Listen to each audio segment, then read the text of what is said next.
Como eu disse no início, fui muito abençoado, tenho sido muito abençoado por este ministério, a Editora Fiel, que conheci, como eu disse, há 20 anos, e para terem noção, às vezes escapa-nos estes pequenos pormenores, mas o amor que estes irmãos têm tido por Portugal tem sido ao ponto de, quando há 20 anos eles vinham para Portugal, vinham com as malas cheias de livros, quase não traziam roupa, para poder os livros chegarem cá a um bom preço. E lembro-me que os pastores devoravam os livros logo no primeiro dia. Os livros desapareciam porque, de facto, chegavam bons livros a Portugal. E os livros, para quem sabe e compra livros cristãos, geralmente chegavam a Portugal bastante caros. E a Fiel, de facto, uma coisa que eu sempre apreciei é que notava-se que o interesse da Fiel, de facto, não era negócio, mas era realmente a propagação do Evangelho. E ver a forma como estes irmãos têm feito sacrifícios para abençoar o nosso país toca o meu coração, é motivo de gratidão. Em particular o Edvânio, que, corrige-me se eu disser alguma coisa ao lado, mas tem sido o responsável da Editora Fiel em Portugal, certo? Exato. E talvez para Lopes, será? Sim, também, especialmente os norte da África. Né? Exatamente. A Fiel tem trabalho em Portugal e nos Palopes, e o Edvânio até pode falar um pouco eventualmente mais sobre isso, mas deixaram a sua família, os seus amigos no Brasil para vir realmente para o nosso país servir. Às vezes isto passa-nos um bocadinho ao lado. A mim, que estive numa escola em que a maioria dos professores eram também de fora, dá-me uma grande gratidão pela vida deles. Então eu gostava de orar pelo Edvânio, pela sua família. Tem 3 filhos, a filha mais velha já está casada, graças a Deus também está tudo encaminhado. E pronto, queria agradecer por eles, são uma grande bênção. Vamos orar então. Senhor, graças te dou pelo Edvânio e pela sua família. Te agradeço, Senhor, pelos seus corações, porque os moveste a vir para Portugal, a servir este cantinho do mundo, onde do passado fomos nós para o Brasil e agora vêm eles também para nós nos trazer algo de realmente muito valor. Te agradeço, Senhor, pelo ministério que o Edvânio representa em Portugal, o ministério da Editora Fiel, pela seriedade com que têm trabalhado, com o coração no sítio certo. Te agradeço, Senhor, por todo este trabalho que continuas a conservar e a guardar e a dirigir, para que continuem a ser usados para a tua honra e para a tua glória, Senhor. E assim o Evangelho continua a ser propagado tanto em Portugal como no resto do mundo. Te oro agora também, neste momento em que o teu servo vai partilhar a tua palavra, que o guies e dirijas e que prepares os nossos corações para ouvi-la e para sermos transformados pela tua palavra. Em nome de Jesus. Amém. Obrigado. Bom dia, meus irmãos. Acho que ninguém chegou. Só eu que cheguei. Bom dia, meus amados. Estamos todos aqui? Isso é tão bom. Gente, eu estou muito feliz de estar aqui de volta com os irmãos.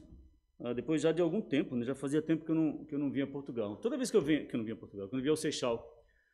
E hoje foi especial, porque assim que eu acordei, eu recebi um lembrete, uma mensagem a dizer que a ponte estava cortada por causa de uma maratona, não sei o quê. Falei, que maravilha. Então lá vai eu para a maratona. Aí tive que dar a volta no mundo para chegar aqui a Portugal. Cheguei finalmente, irmãos. Louvado seja o Senhor. Ainda bem que tem outra ponte, né? Só que a volta é 1 hora, tá? Bom, para aqueles que não me conhecem, eu sou o Edvânio Silva. Eu represento de fato a Fiel aqui, pela graça, misericórdia e favor do Senhor. Eu sou pastor ordenado no Brasil, faço parte do presbitério da Igreja Batista no Parque Industrial, em São José dos Campos. Um presbitério composto por 5 pastores, e eu fui o único que fui expulso do presbitério porque eles não me aguentavam mais e me mandaram para Portugal. Não é nada disso. Eu sempre trabalhei na Editora Fiel e com a evolução do envolvimento e com o trabalho iniciado aqui pelo próprio pastor Ricardo, fundador da Fiel, Deus foi trabalhando no nosso coração a ponto de poder mudar para cá. Lutas, desafios, nem todos compreendem exatamente o que nós fazemos como Editora Fiel, como ministério, que é tentar ajudar a igreja a ter mais conhecimento das Escrituras, mais fundamentação bíblica e doutrinária. Mas Deus tem nos dado vitória e tem nos abençoado nesse terreno. Nós amamos essa terra, nós amamos a igreja do Senhor. Aí a Igreja do Senhor está estabelecida em Portugal, pronto, nós amamos Portugal. E nosso sonho, nossa visão, nossa missão é ver uma igreja portuguesa, ou uma igreja instalada em território português, mais fundamentada nas Escrituras. Antigamente a gente podia passar em frente a uma igreja e dizer, epa, esse pessoal aí, igreja evangélica, né? Esse pessoal aí é sério, é bíblico. Hoje em dia, infelizmente, não é mais possível falar isso. Porque houve acontece, e está a acontecer, uma degradação daquilo que é o papel da igreja nesse mundo, e nós batalhamos pela igreja do Senhor. O nosso mote está na carta que Judas escreveu, um capítulo só, mas é tão profundo. E ali ele pede para que oremos exatamente pela edificação dos santos. Batalhar pela fé é o que está escrito lá. E é isso que nós fazemos como editora. Eu sou casado com a Rosilene, que gostaria muito de estar aqui, mas ela estava com o coração muito dividido, então ontem eu ajudei-a a não ficar tão dividida assim. Porque lá na igreja hoje acontecerão batismos, e ela está lá envolvida, e são pessoas especiais, e eu mesmo fiquei, ai meu Deus, mas... Então falei, filha, vai para lá e deixa que eu vou com os meus irmãos, outra oportunidade ela estará, a família inteira estará. À medida que ele vai se envolvendo com o ministério local, fica mais difícil desconectar, né? Mas nós temos sim a Raíssa, que aliás está grávida, e lá vem a primeira neta, a Olivia, agora em janeiro. A Olivia vai nascer nos Estados Unidos, porque a Raíssa, não sei porquê, engraçou-se com um americano. Cuidado, irmãos, vocês que têm filhas adolescentes, filhas jovens, os americanos são terríveis. Eles vêm aqui e levam as nossas filhas, viu? Então, toma cuidado. Mas o Josh está lá. O Josh é uma bênção na minha vida, rapaz. É um filho que Deus me deu. E ele tem cuidado muito bem da nossa filha e vem a Olivia aí. Nós vamos para lá participar desse momento importante na nossa família também. E aqui conosco temos a Marina e o Vinícius. A Marina completou os seus 20 anos e o Vinícius vai fazer 14 agora, semana que vem. Essa é a família que Deus tem me abençoado e me dado a graça de servir junto com eles. Como ministério fiel, a maioria dos irmãos conhece, né? Nós não só publicamos livros, aliás, eu trouxe uma mesa ali, os irmãos já devem ter visto, com uma pequena amostra daquilo que é o nosso catálogo, algumas bíblias também estão ali à disposição dos irmãos, mas nós também trabalhamos com outros ministérios. Por exemplo, quando se refere aos PALOPs, nós temos um ministério chamado MAP, cuja sigla é uma sigla cujo significado é Ministério Adote um Pastor. Aí você pode estar pensando, tem algum pastor que é órfão? Mas não, irmãos, adotar aqui é no sentido de abençoar a vida de um pastor. Uma coisa que nós percebemos como ministério ao longo do tempo é que muitos pastores não têm formação absolutamente nenhuma. Para mim, particularmente, quebra o meu coração quando eu visito um pastor e não vejo nele, ou na casa dele, ou no escritório dele, uma biblioteca satisfatória. O pastor é uma pessoa engraçada, ele é chamado por Deus para ser, ao mesmo tempo, um mestre, mas, ao mesmo tempo que ele é chamado para ser um mestre, ele é chamado para ser um aluno. E isso tem um prazo determinado, é a vida toda. Depois que passar a vida, pronto, já não precisa mais. Então, o pastor, por natureza, é aquele amante da leitura, ele nunca para de ler, ou pelo menos nunca deve parar. Eu lembro quando eu cheguei aqui em Portugal, eu ouvi um irmão contar uma história que eu achei espetacular e absurda. Era um pastor, né, já com bastante idade, já com seus tantos anos de ministério. Ele uma vez, eu não sei se essa história é verdade, eu espero que o irmão tenha mentido para mim, mas diz que ele subiu ao púlpito um belo dia na igreja, pastoreava a igreja já não sei quantos anos.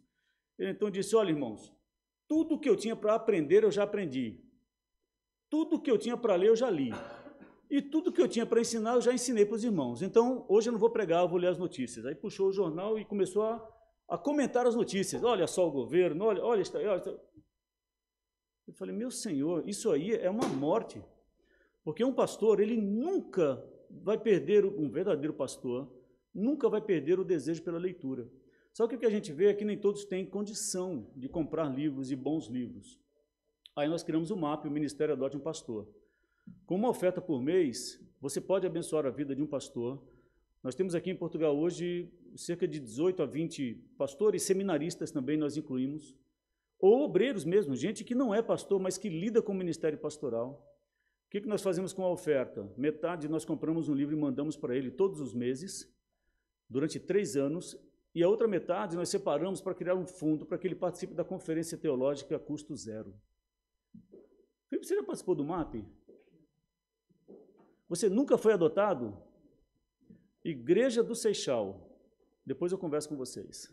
Isso não foi combinado. Não, isso não foi combinado de jeito nenhum. Eu até pensava, sinceramente, eu pensava que já tinha tido participação no MAP. Olha, agora eu fiquei surpreso, eu pensava mesmo que já tivesse passado por lá. Então é uma forma de você abençoar a vida do seu pastor. A oferta não é tão grande assim.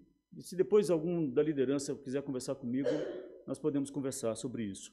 Nós temos mais de 2 centenas de pastores no Brasil e mais de umas 3 centenas, juntando todos os países de África, que são abençoados por esse ministério.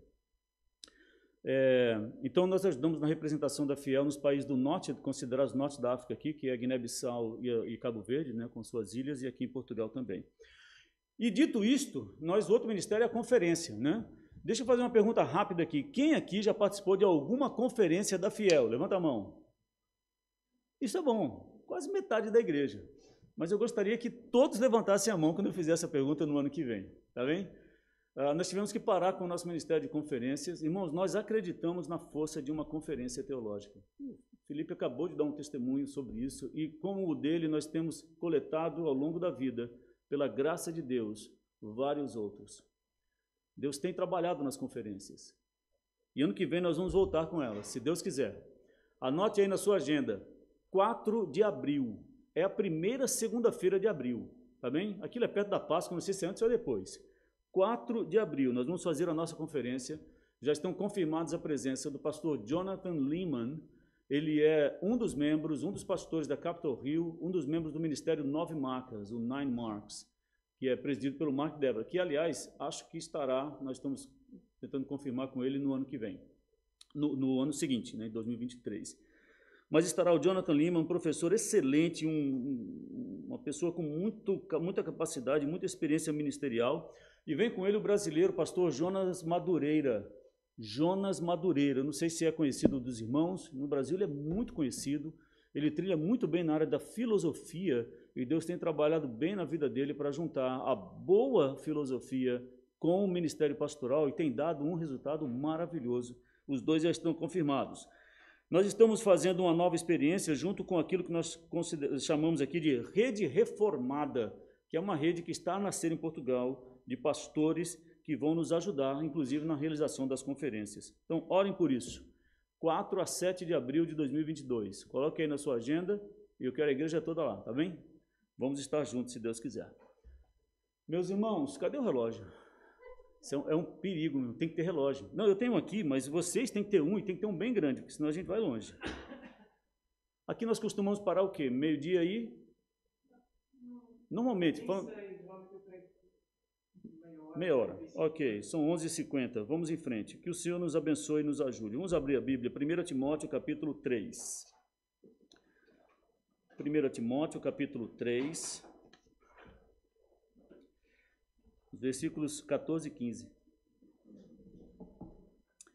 Nós vamos tratar hoje sobre igreja e a importância que a igreja tem na vida de um crente. O título dessa mensagem é Igreja, um lugar seguro para o crente.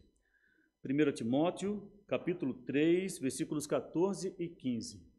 Eu vou ler nessa versão que tem aqui em minha mão, que é a Nova Almeida Atualizada. O texto diz assim, 1 Timóteo 3, 14 e 15. Eu gosto do barulho das páginas da Bíblia, meu irmão. Se tem um som que é agradável aos ouvidos, é esse. Isso é maravilhoso. Muitos deram a vida por causa desse som.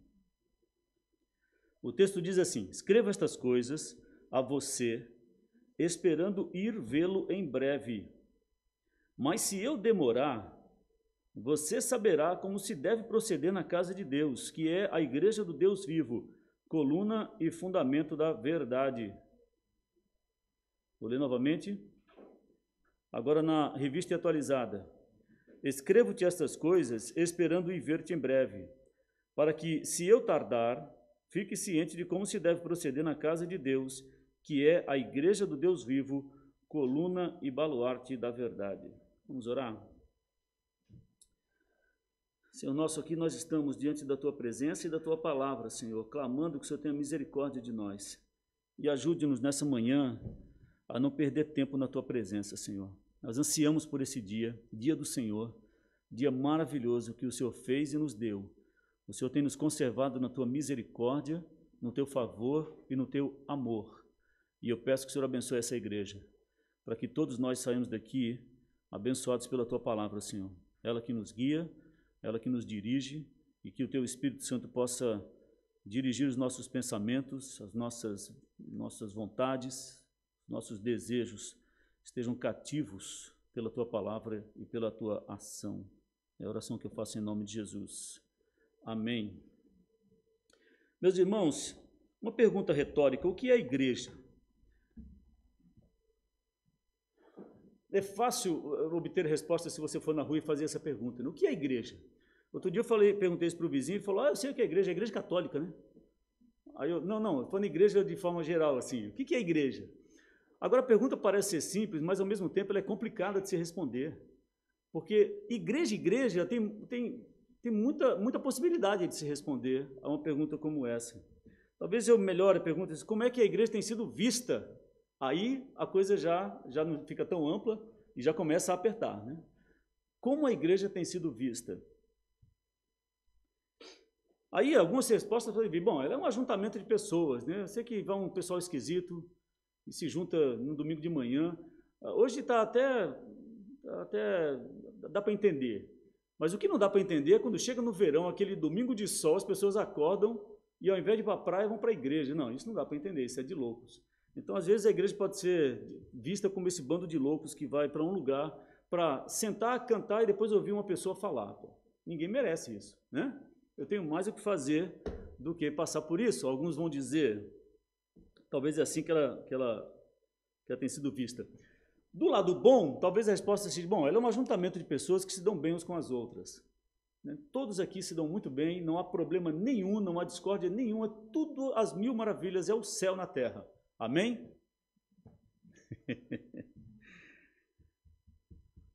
Mas será que é isso? A igreja, será que é um lugar de amizade apenas? E tem gente que vê a igreja como isso, né? Eu lembro do testemunho de um pai que ele não era crente, mas ele fazia questão que os filhos fossem à igreja. E uma vez foi perguntado por quê, se afinal ele não ia e queria que os filhos fossem. Não, porque lá é um lugar de gente boa. É um termo bem brasileiro, mas é lugar de gente boa. Lugar de gente, né? Não tem nenhum bagunceiro, não tem gente que é tudo certinho. Coitado desse homem. Coitado desse homem. Meus irmãos, como é que a igreja tem sido vista? Paulo aqui, quando ele instrui Timóteo nesse texto, ele tem uma preocupação e ele vai então instruir Timóteo como se deve proceder na igreja. E ele se refere à igreja de forma muito peculiar, muito particular. Talvez a resposta à pergunta o que é a igreja parte da resposta esteja aqui nesse texto. Ele usou termos aqui que identificam o caráter da igreja. A igreja tem um caráter, ela tem uma característica que a gente não vê em mais nenhum outro lugar. Ele falou aqui sobre a igreja, meus irmãos, mas ele não falou só sobre igreja. Ele quis tratar aqui de termos específicos para se referir a ela. Por quê? Porque a igreja é uma coisa totalmente diferente do que a gente encontra mundo afora. Ela não há nada igual à igreja estabelecida nessa terra. E por que isso? Ora, vários motivos. Primeiro, ela foi criada pelo próprio Jesus Cristo. Um dos objetivos da vinda de Cristo nessa terra foi exatamente preparar o terreno para a inauguração da igreja. Ele mesmo não inaugurou, mas ele, ao se referir, ao estabelecer a nova aliança, ele preparou o terreno para que o Espírito Santo depois viesse e estabelecesse a igreja. Meus irmãos, isso mostra o tamanho do privilégio que nós temos de fazer parte de uma igreja. Isso aqui não é uma instituição criada por seres humanos. Então, nós podemos afirmar, sem medo, que a igreja é um lugar seguro para o crente. Amém? Igreja é lugar seguro para o crente. Eu sei que, dependendo da sua jornada de vida, essa afirmação pode ter algum problema. Eu não sei se você já teve algum problema com uma igreja, com sua igreja, ou com essa igreja, ou com qualquer outra igreja. Vocês estão aqui diante de uma pessoa que já teve problemas com igrejas. E eu não falo isso com orgulho, eu falo isso com muita tristeza e temor. Mas quando a gente analisa a história, a gente vê que muitos homens de Deus tiveram problemas com as suas igrejas. Só para citar um, alguém aqui já ouviu falar de Jonathan Edwards? Talvez o nome mais expressivo que nós tenhamos no século XIX, né? Em termos de evangelicalismo. E ele foi expulso da igreja dele. E ele não era um terrorista, atenção. Mas, meus irmãos, apesar de tudo, eu posso afirmar, e apesar da minha própria experiência, eu posso afirmar com certeza, a igreja é um lugar seguro para o crente. É nessa frase que eu queria, então, encaminhar o nosso pensamento nessa manhã. Ao ler aqui esses 2 versículos dessa carta que Paulo escreveu a Timóteo, eu gostaria de destacar, então, 3 características que nós podemos ver nesse texto no que se refere à igreja. Primeira delas, igreja é um lugar de relacionamento profundo com Deus. Segunda característica, é um lugar de vida. E terceira, é um lugar de verdade. Ok? Lugar de relacionamento profundo com Deus, lugar de vida e lugar de verdade. Veja bem. Primeira característica, aqui no versículo 15, Paulo vai chamar a igreja de casa de Deus. Ele fala para Timóteo que ele espera ver Timóteo em breve, mas se por acaso ele demorar, que Timóteo então soubesse como se deve proceder na casa de Deus. Definição básica de casa. Né? Não fala casa, o que vem à sua mente? Vem um edifício, né? Uma casa. A gente passa diante das casas. Você, quando dá a sua morada e você quer dar alguma instrução para chegar lá, você vai dizer, olha, a minha casa fica do lado da casa verde, que seja. Então, a pessoa, quando entra na rua, dificilmente vai ver outra casa verde, né? Uma verde escuro, assim, essas cores bonitas, né, que o pessoal costuma pintar. Aí fala, bom, aquilo é uma casa. Agora, essa definição ela é pobre porque, ok, a gente não pode definir casa como edifício porque, às vezes, está lá a casa e não mora ninguém lá dentro. Ainda assim, é uma casa, mas não é esse o significado de casa aqui nesse texto. Casa aqui nesse texto tem mais a ver com lar. Aí já é diferente. Lar, por natureza, é o lugar de vínculo, lugar de relacionamento. Normalmente, quando a gente fala de um lar, o que vem à mente logo após, muito sequencialmente, é família. É ou não é? Estão me acompanhando aqui, meus irmãos? Estão comigo, né? Então, quando se fala assim de casa, essas associações vêm automaticamente. Lar, família, relacionamento. O pastor John MacArthur, quando ele vai comentar esse texto, ele vai dizer que os cristãos são membros da família de Deus e devem agir de acordo com essa identidade. É exatamente isso que Paulo está falando para Timóteo. Timóteo, eu quero ver você em breve, mas se eu demorar, eu estou escrevendo essa carta para que você saiba como se deve agir aí em casa. Porque nós somos filhos do mesmo pai, pertencemos a uma mesma família, portanto temos uma identidade. É isso que Paulo quis dizer quando ele escreveu casa de Deus. Meus amados, toda família tem regras. Até a família que diz que não tem regra, tem uma regra, que é não tê-las. E eu sei de muitos aí que entram nessa história de, não, aqui não tem regra, aqui cada um faz o que quer, mas chega uma hora que ele fala, não, peraí, aí está demais, né? Vamos estabelecer algumas regras básicas aqui. Toda família tem regra, sem o qual a casa não funciona. Não funciona. Cada um tem a sua. Não vou estabelecer aqui um rol de regras. Eu lembro que uma vez eu visitei uma casa e achei muito interessante aquilo, porque eu percebi assim na casa que em todos os cômodos da casa havia uma televisão. Eu achei interessante aquilo. Tinha televisão na sala, tinha televisão nos quartos, tinha um quarto, tinha 2 televisões. Eu fiquei imaginando, meu Deus, para que será? Aí depois eu descobri que é uma para o marido e outra para a mulher, porque eles querem ver canais diferentes. Eu achei aquilo fixe, assim, achei bom. Não é o caso da minha casa. Lá em casa tem uma regra, é uma TV só. Ela fica na sala e a maioria das vezes desligada.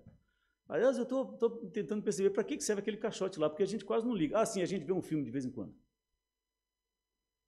Mas o que me surpreendi mesmo foi que tinha uma TV no banheiro. Eu falei, meu Deus, que pessoa é essa que não consegue ficar sem ver a TV nem quando está fazendo suas necessidades básicas?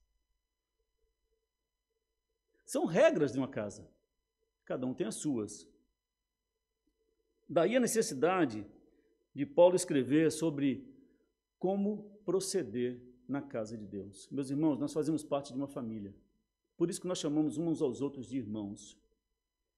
O termo grego aqui, ele é bem amplo, mas as 2 ideias mais comuns na palavra casa podem ser, sim, edifício, mas a outra é o relacionamento com as pessoas que moram nesse edifício.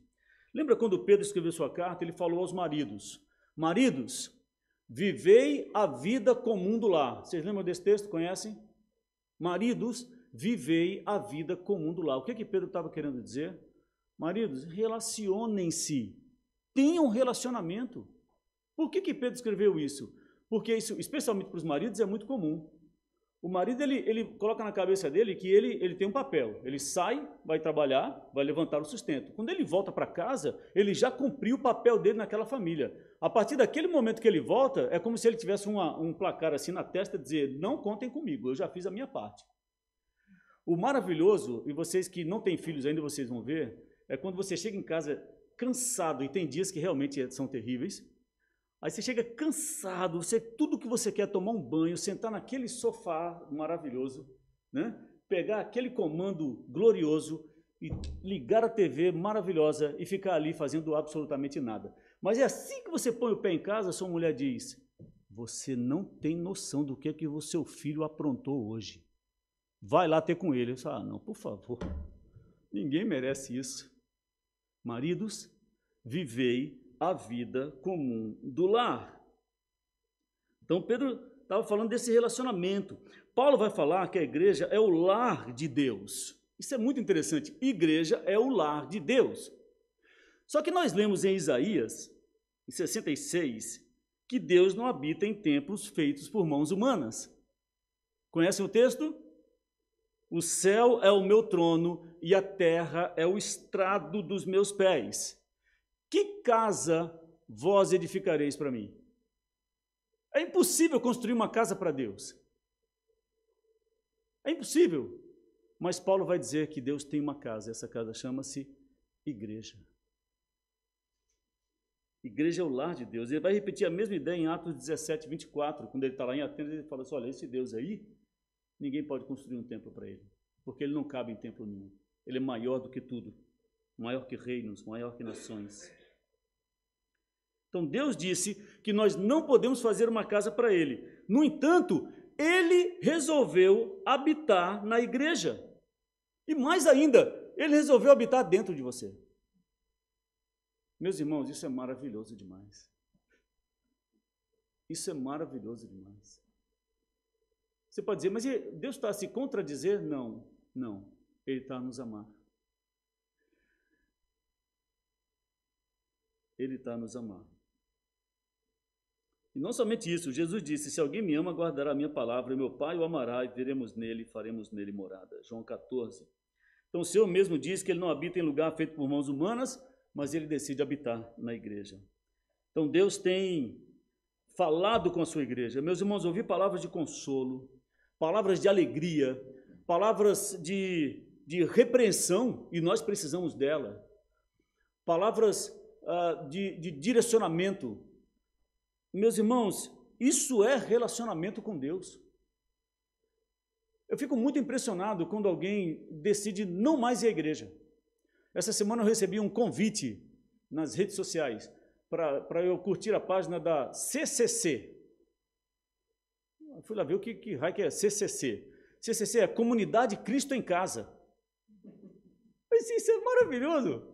E depois que eu descobri que era o líder da CCC, um homem que acabou de trair a mulher, trair a igreja, trair o corpo do Senhor para fundar a CCC, Comunidade Cristo em Casa, é óbvio que ele não quer a igreja. Porque ele só quer ouvir palavras de amor e de carinho, mas de repreensão ele não quer. Maridos, viver a vida comum do lar, isso significa ame, respeite e honre a sua esposa, coisa que ele não fez.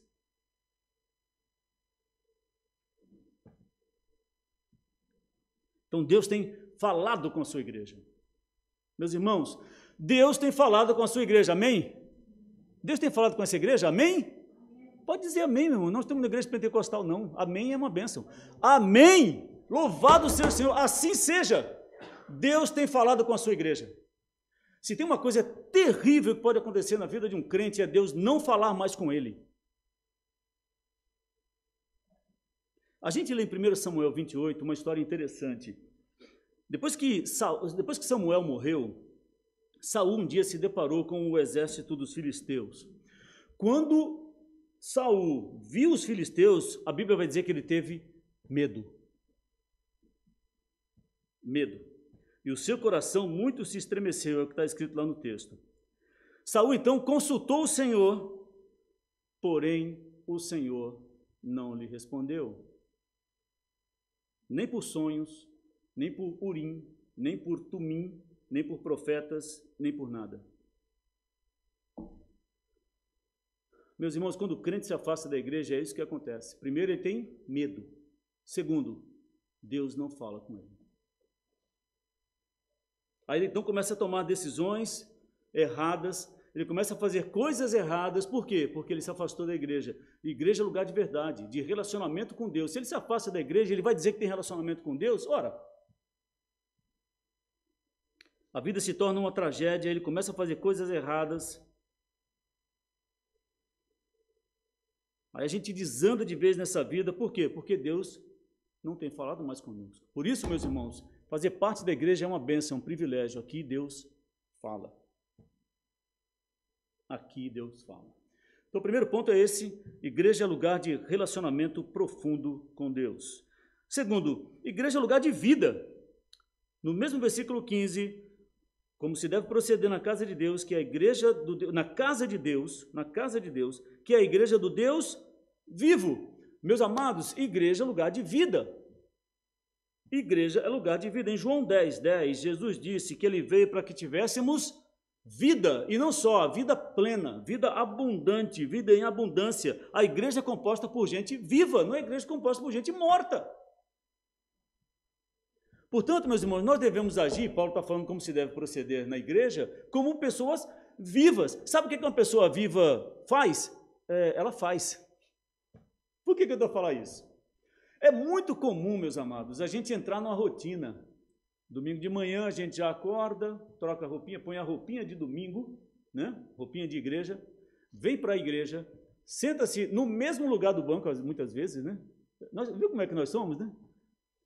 A gente se acostuma tanto com esses automatismos que tem a história de uma irmã que uma vez chegou e tinha alguém sentado no lugar dela, na igreja. A pessoa não sabia que aquele lugar era dela, era um visitante, né?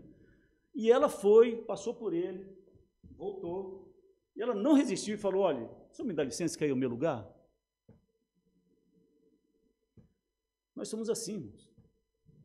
Aí, nós sentamos aqui, às vezes nós entendemos ou percebemos o que está a se passar, às vezes não. Aí ficamos, a partir de um determinado momento, a gente fica aflito para que isso logo termine, para que a gente volte para casa.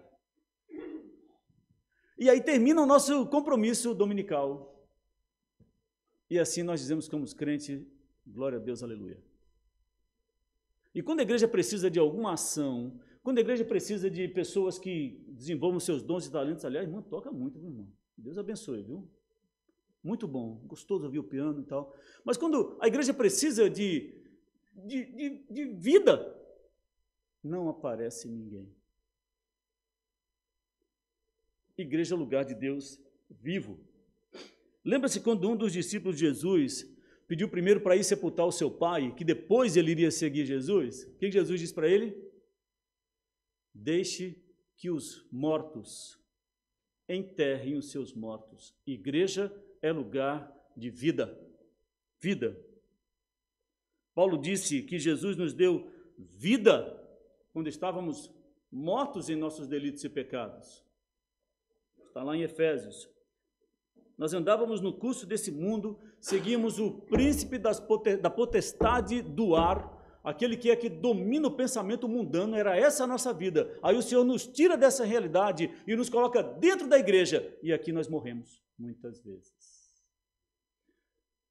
Uma vez eu conversei com um pastor, perguntei: e aí, pastor, como é que está a luta? Ele falou: rapaz, está difícil, está muito difícil. Eu estou cansado de pastorear católicos. E eu falei com ele: uai, o senhor mudou de igreja? Virou padre? Ele falou: não, eu estou na mesma igreja, mas os membros da minha igreja não entenderam. São todos católicos. Eles vêm, pagam o dízimo, fazem exigências e vão embora. E não fazem absolutamente nada para o avanço do reino, para a glória do Senhor, para a manutenção da igreja, para o louvor e adoração do Senhor. Não estudam, não oram, não se dedicam, não amam a palavra, não amam o Senhor. Eu estou cansado. Uau! Uau! Então, igreja é lugar de vida. Qual a diferença, meus irmãos, entre as atividades de um crente e as atividades de um incrédulo? Simples. Vida e morte. Simples assim. Afastar-se da igreja, então, é ir para a morte.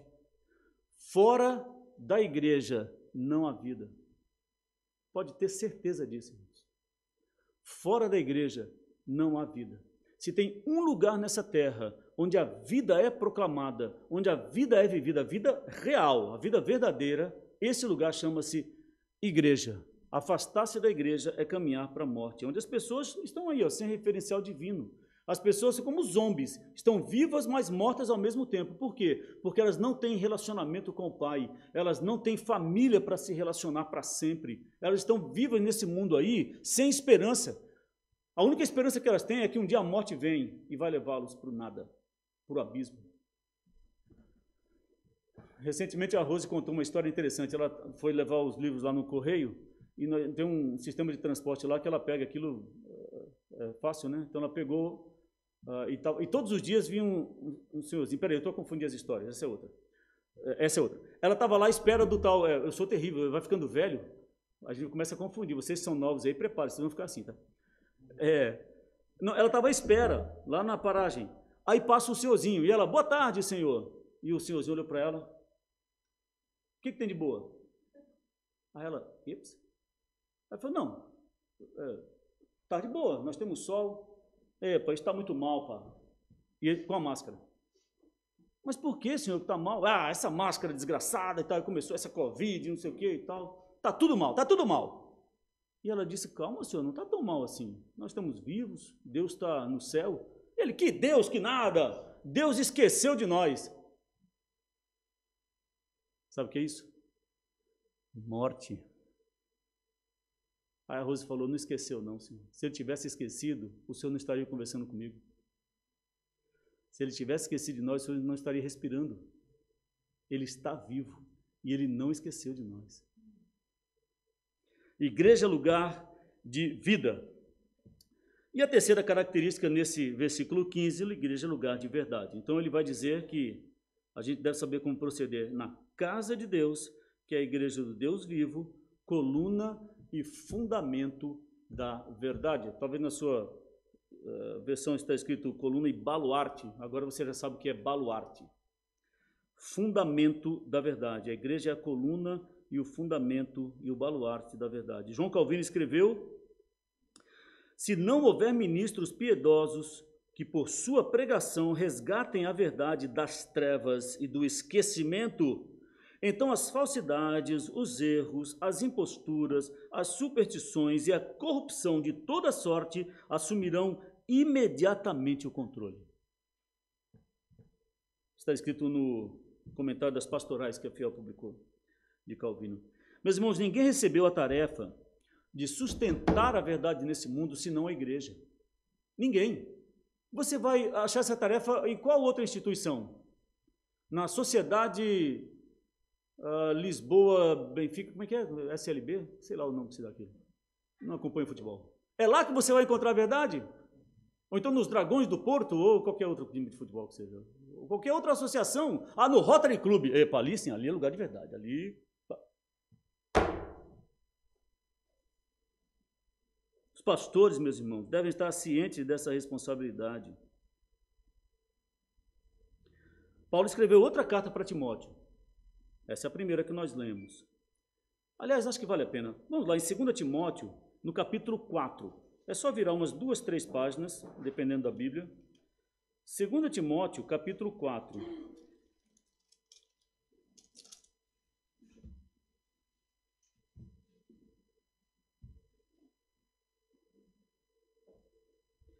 Veja aí os versículos de 1 a 5. O que diz a Escritura?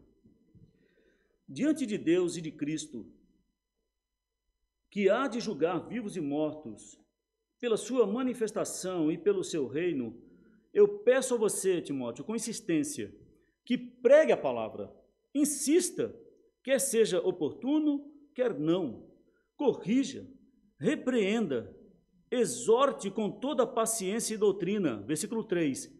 Pois virá o tempo em que não suportarão a sã doutrina, pelo contrário, se rodearão de mestres segundo as suas próprias cobiças, como que sentindo coceira nos ouvidos. Eles se recusarão a dar ouvidos à verdade, entregando-se às fábulas. Versículo 5. Mas você, seja sóbrio em todas as coisas, suporte as aflições, faça o trabalho de um evangelista, cumpra plenamente o seu ministério. Felipe, vai chegar tempo em que não vão suportar, mas não desista, cumpra o seu ministério. O versículo 5, meus irmãos, ele vai dizer aqui exatamente como é que o mundo lida com a verdade. Como é que o mundo lida com a verdade? Eu falei versículo 5. Versículo 4, como é que o mundo lida com a verdade? Eles se recusarão a dar ouvidos à verdade, entregando-se a fábulas. E, infelizmente, é exatamente esse o ministério de algumas igrejas evangélicas.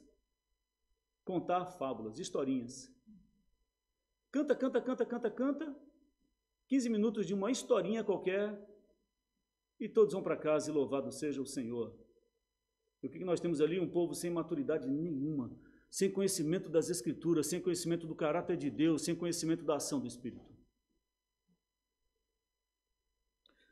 Meus irmãos, observe comigo. As unidades de medida são as mesmas em todo o mundo, certo? 1 metro aqui é o mesmo metro no Brasil, é o mesmo metro na Inglaterra. 1 metro é 1 metro, em qualquer lugar do mundo que você vai. Imagine que caos que seria se cada pessoa tivesse a sua própria unidade de medida. Imagina, eu chego para o João e pergunto, qual a sua altura? Eu tenho 3,70 m. Você está brincando? Não, eu tenho 3 metros. Na minha régua, eu tenho 3,70 m. Você gostaria?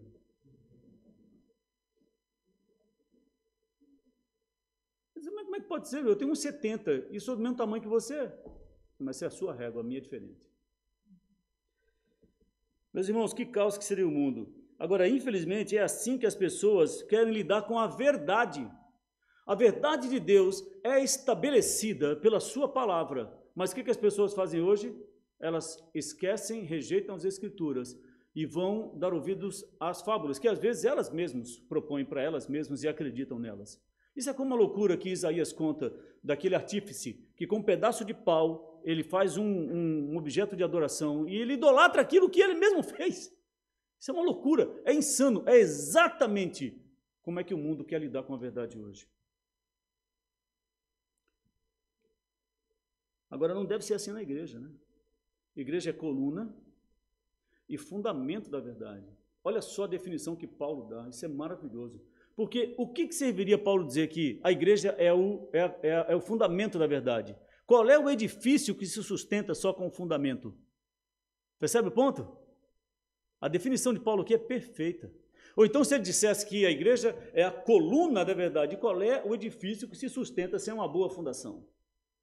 Portanto, a igreja é tudo, a igreja é tudo o que é necessário para que a verdade seja estabelecida. Com isso, a gente pode afirmar que não falta nada para a igreja no que diz respeito a proclamar a verdade. Ela é tudo o que é necessário, ela tem tudo o que é necessário para que a verdade seja proclamada. É isso, meus irmãos. Quando a pessoa se afasta da igreja, ela vai para o ambiente da mentira. Quando Paulo escreve isso para Timóteo, agora estamos lá no texto de 1 Timóteo, né? Vamos voltar lá, capítulo 3. Quando ele escreve para Timóteo, dizendo que a igreja é a coluna e baluarte da verdade, na mente de Timóteo deve ter vindo uma figura que era muito comum naquela época, porque, lembre-se, ele está na cidade de Éfeso, e na cidade de Éfeso havia o tal do templo que foi erigido para Diana dos Efésios, que é a mesma Ártemis. Diz que era um templo suntuoso. O templo tinha 127 colunas. Desculpe, eu estou exagerando aqui. O templo tinha, é isso mesmo, não estou exagerando nada. 127 colunas de mármore encrustadas em ouro. Meus irmãos, imagina que coisa suntuosa é essa. 127 colunas de mármore. É como se Paulo dissesse, Timóteo, nós não precisamos de 127 colunas, basta uma. Por isso que ele escreve que a Bíblia, a igreja é a coluna e o baluarte da verdade. Por que adianta ter 127 colunas mentirosas? A gente só precisa de uma, e ela é a palavra do Senhor. Portanto, meus amados, não se afaste dela. Não se afaste dela. Portanto, meus amados, que o Senhor nos ajude a ver a igreja com essa definição que Paulo traz aqui para Timóteo, quando ele se refere à igreja do Senhor. Coluna e baluarte da verdade. Igreja é lugar de vida, é lugar de relacionamento com Deus e é lugar de verdade. Nós passemos a orar mais pela nossa igreja, a amar mais a nossa igreja. Meus irmãos, eu sei que às vezes nós somos assaltados com pensamentos. Lembre-se, nós estamos no mundo e o mundo jaz no maligno. E às vezes vêm alguns pensamentos à nossa mente. A nossa carne, ela é tendenciosa. E às vezes vem aquele pensamento tipo, tudo bem, o irmão está falando da igreja, mas deve ser a igreja dele. Se ele conhecesse a nossa realidade aqui, ele não estaria falando dessas coisas. Meus irmãos, eu não preciso conhecer a realidade da igreja, embora eu conheça bem a história dessa igreja, tenho acompanhado ao longo dos anos. Eu vi o que aconteceu no passado, vi o que está acontecendo no presente. E eu oro para que Deus abençoe o futuro dessa comunidade. Meus amados, isso aqui é um conceito universal, ele não tem a ver com a igreja evangélica do Seixal, ou com a igreja evangélica em qualquer lugar especificamente estabelecido, isso tem a ver com a igreja do Senhor. E a igreja do Senhor é assim mesmo. Às vezes pode estar na sua mente, mas a igreja aqui precisa de tantas coisas. Tem uns irmãos aí que eu nem sei se são crentes, tem uns que não sei o quê, tal. Tem gente que vive reclamando da igreja. Ele adquire uma postura de reclamar da igreja, por melhor que ela esteja. Meu amado, eu queria exortá-lo nessa manhã, não vá por aí, não vá por aí. Ame a igreja. Ela é assim mesmo, é cheia de defeitos. Diz que tem uma história engraçada que é atribuída a Charles Spurgeon, diz que ele era muito duro, né? Era um pregador, um dos pregadores mais famosos do século passado. E uma vez chegou um jovem para ele e falou, no final do culto, né? Falou, pastor, como eu amo as suas mensagens, eu queria muito fazer parte da sua igreja. A sua igreja deve ser perfeita, maravilhosa, né? Eu queria fazer parte dela. E o Spurgeon disse para ele, não é de jeito nenhum, a minha igreja não é perfeita, não é maravilhosa, a sua não é? Disse, não, a minha igreja não é cheia de gente que é falsa, e começou a descascar a igreja, né? Cheia de hipócritas e tal. Ele falou, então, e você saiu de lá ou você continua lá? Eu disse, não venha para cá. Não venha para cá, porque aqui tem um monte e a gente não precisa de mais um. Meus irmãos, em todos os lugares que nós formos, em todas as igrejas que nós formos, nós vamos ver coisas que às vezes podem não nos agradar. Mas tem dois perigos que a gente corre ao pensar nisso. Primeiro, isso aqui não é o céu. Nós vivemos na terra. Quando o Senhor nos chamar desta para outra, aí sim nós vamos encontrar a igreja perfeita. Mas enquanto nós não formos para o outro lado da eternidade, nós vamos lidar com problemas, com desafios. E isso é igreja. Quando Paulo se refere à casa de Deus, é como toda família. Toda família tem problema. Você que tem irmão, sabe, a relação com o irmão é um negócio esquisito, é agridoce, né? É uma pessoa que você ama, mas que você odeia ao mesmo tempo. Tem hora que ele é tão chato. Mas se você se afasta um pouquinho, você fala, irmãos, eu amo tanto meu irmão. Percebe o ponto? É aí que nós estamos. Só que aqui nós temos uma coisa além, a mais do que simplesmente uma família de sangue. Nós temos a ação do Espírito e temos a sua palavra. Portanto, suportemos-nos uns aos outros. Amemos-nos uns aos outros. Amar não é uma coisa fácil, não. Eu tenho ouvido as pregações do Felipe sobre... Aliás, foi domingo passado, né? Amar não é coisa simples, não é difícil. Portanto, sejam bem-vindos à Igreja Imperfeita do Seixal. Ame essa igreja. Ore por ela. Ore por este homem, por aqueles a quem o Senhor levantar, há outros aqui que o Senhor vai trabalhar no coração e mente para que sejam líderes, para que assumam o seu papel no avanço do reino. Amem a igreja do Senhor, que é a coluna e o baluarte da verdade, apesar de nós Sabe por que a igreja tem esses problemas? Porque nós estamos aqui. Então, meus irmãos, que o Senhor nos ajude, que o Senhor nos dê graça, nos dê sabedoria para olharmos para a igreja como esse lugar onde Deus se revela, onde Deus fala. E isso é um privilégio maravilhoso. Igreja é lugar seguro para um crente. Que o Senhor nos ajude. Vamos orar? Senhor nosso Deus, nós somos gratos ao Senhor pela Tua palavra, que nos instrui e que nos alerta para algumas situações que às vezes nós vivemos, que às vezes passa pela nossa cabeça, que às vezes nós sentimos. Senhor, tem misericórdia de nós, ó Deus. Nós estamos nesse mundo caído, sendo assolados pela filosofia mundana, e nós precisamos do Senhor, precisamos da Tua igreja, Senhor. Deus, abençoa essa igreja em particular, para que aqui seja de fato um lugar onde a palavra de Deus, onde a Sua palavra é pregada e é vivida. Que aqui seja um luzeiro nesse mundo escuro de trevas, Senhor. Tem misericórdia, Senhor, dessa cidade, dessa localidade, das pessoas que vivem ao redor dessa comunidade. Que elas possam ver a luz que brilha a partir deste púlpito, a partir dessa comunidade, a partir da vivência desses irmãos uns com os outros e do amor que eles demonstram uns para com os outros. Que o Senhor nos ajude a amar o Senhor, a amar a Tua palavra, a amar os nossos irmãos, a amar a Tua igreja. Cuida de nós, ó Deus, nós precisamos do Senhor para isso. É a oração que faço em nome de Jesus. Amém.